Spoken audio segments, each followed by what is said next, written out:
வேட்டை நாயை துரத்தும் சிறுத்தை. ஒரு வெள்ளை கலர் குட்டியா வேட்டை நாய் மேடம், சம ஸ்பீட்ல ஓடுது. அந்த வேட்டை நாயை கொண்டு ஒருத்தர் ஒரு காட்டுக்கு வந்திருக்காரு. அவர் ஒரு ரேஞ்சர். அவர் அங்க டென்ட் அடிக்கிறாரு. அது அவருடைய வனப்பகுதியை பார்த்துக் கொள்வதற்காக அவருக்கு போடப்பட்டிருக்கக்கூடிய ஜாப். டென்ட் அடிச்சிட்டார், கதவுகள் எல்லாம் பூட்டி எல்லாம் பண்ணிட்டு தன்னுடைய வேட்டை நாயை அனுப்புறாரு. சுத்தி பாதுகாப்பா இருக்கா, இல்லாத மிருகங்கள் ஏதாவது இருக்கான்னு பார்த்துட்டு வந்துட்டு அது பார்த்துட்டு வந்து சொல்லோன். அந்த வேட்டை நாய் குட்டி இவ்வளவு குட்டியா இருக்கு, இவ்வளவு இருக்குது, நல்லா இவ்வளவு நீட்டா இருக்கு, ஒயிட் கலர்ல இருக்கு, மெலிந்து இருக்கு. என்ன பெரிய பிரீடாத்தால் தெரியல, சாதாரண வேட்டை நாய். வேட்டை நாயெல்லாம் அப்படிதான் இருக்கும். ரொம்ப அலங்காரமா இருக்கிறதெல்லாம் அது வீட்டுக்குள்ள வச்சு பூட்டி நாம வெளியில காவலுக்கு இருக்கணும். இது பாக்குறதுக்கெல்லாம் சுமாரா தான் இருக்கும், ஆனா நம்மள பாத்துக்கோ. அவன் பல நேரங்கள்ல இந்த கருத்து புரிவதே இல்லை. அந்த நாய் போய் ரேஞ்சஸ் சுத்திட்டு வருதுங்க.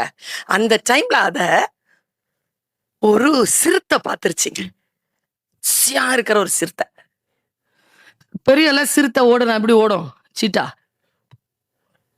160 கிலோமீட்டருங்க. தொடங்குறது அது 40ல தான் தொடங்குது, தொடங்குறதே 40ல தொடங்குது.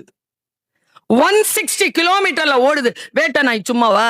அது உயிருக்கு பயந்து ஓடுது, பயங்கரமா ஓடுது. இதோட அதோட அப்படியே ரேஞ்ச் அப்படியே குறையுதுங்க. வந்து அப்படியே போய் இப்படி போயிடுச்சுங்க. நேர்ல பார்த்தா டென்ட் இருக்கு, ரைட் சைட்ல ரேஞ்சர் நிக்கிறாரு. வேட்டை நாய் ரேஞ்சரை பார்த்துருச்சு, ஆனா ரேஞ்சருக்குள்ள வேட்டை நாய் போல ரேஞ்சர் கிட்ட. ஏன்னா அந்த வேட்டை நாய்க்கு பிசிக்ஸ் தெரியும். இப்படி போய் இப்படி ரைட்ல கட் பண்ணோம்னா ஃபோர்ஸ் குறையும், இந்த சீத்தா வந்து அடிச்சிரும் தெரியும். நேரா போயிடுச்சு அந்த நாய். கதவு திறந்திருந்தது. நாய் பயந்து போய் அந்த ரூம்குள்ள நுழைஞ்சது பாரு. அதே வேகத்துல சீத்தா வந்து அந்த ரூம்குள்ள நுழைஞ்சிருச்சு. சீத்தாவுடைய ஃபோர்ஸ்ல கதவு மூடிருச்சு டப்புன்னு. அது ஒரு இரும்பு லாக் போட்ட கதவு. இப்ப ரேஞ்சருக்கு எப்படி இருக்கும்? ரேஞ்சர் என்ன நினைப்பார்? என்ன பயப்படுவார் ரேஞ்சர்? நாய் காலி. கதவு திறக்க முடியுமா ரேஞ்சரால? ஏன்? சிறுத்தை பாஞ்சிரும் வெளியில. அவர் உடனே ரெஸ்கியூ டீமுக்கு போன் பண்றார். ரெஸ்கியூ டீம் வருது. ரீல்ஸ்ல 10 செகண்ட்ல முடியுது. இதுதான் நீ பார்த்தாலே நீ தான் புரிஞ்சுக்குவே. நீ மேல ரூம்குள்ள கேமரா போடுறாங்க. கேமரால பார்த்து நான் அதிர்ந்து போன குழந்தைகளை.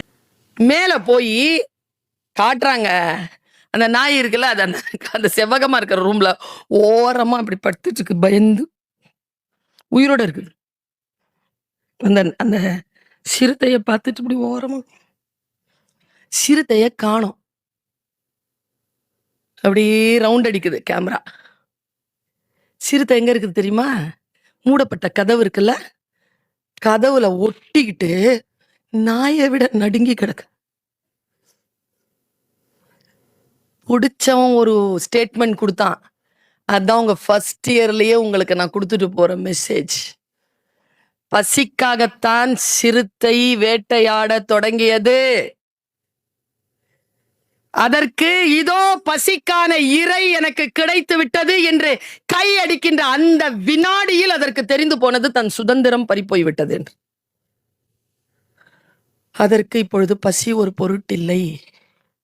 அதற்கு அந்த ஆசைப்பட்ட நாய் வேண்டாம். அதற்கு வாழ்க்கையை வாழ்வதற்கான சுதந்திரம் தேவைப்படுகிறது. அதனால் அது சுதந்திரத்தை நோக்கி நடுக்கத்தோடு உட்கார்ந்திருக்கிறது.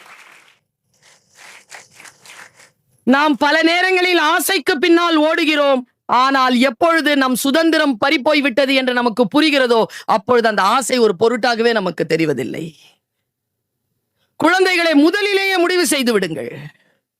எதற்கு பின்னால் போவது, எதற்கு பின்னால் போனால் எங்கே அடிமையாகும், என்ன காரணத்துக்காகவும் சொல்றேன் குழந்தைகளை, உங்கள் கனவை சுதந்திரமாக வைத்திருங்கள். அதை எட்டுவதற்கான கதவு கல்வி மட்டும்தான். உன்னுடைய வாழ்க்கையை நீ இன்றிலிருந்து எப்படி தொடங்க வேண்டும் என்றால், ஒரு குதிரை பந்தயத்தில் குதிரை நிற்பது போல், ஒரு ஓட்டப்பந்தயத்தில் 100 மீட்டர்ஸ்ல ஒரு வீராங்கனைய ஒரு வீரனோ நிற்பது போல் நீ இந்த ஃபர்ஸ்ட் இயர்ல நிக்கணும். எதற்கும் உனக்கு நேரம் கிடையாது. இதில் ஜெயித்து கொண்டே போனால் உன்னால் மிகச் சிறப்பாக அடுத்த எல்லைகளை அடையலாம்.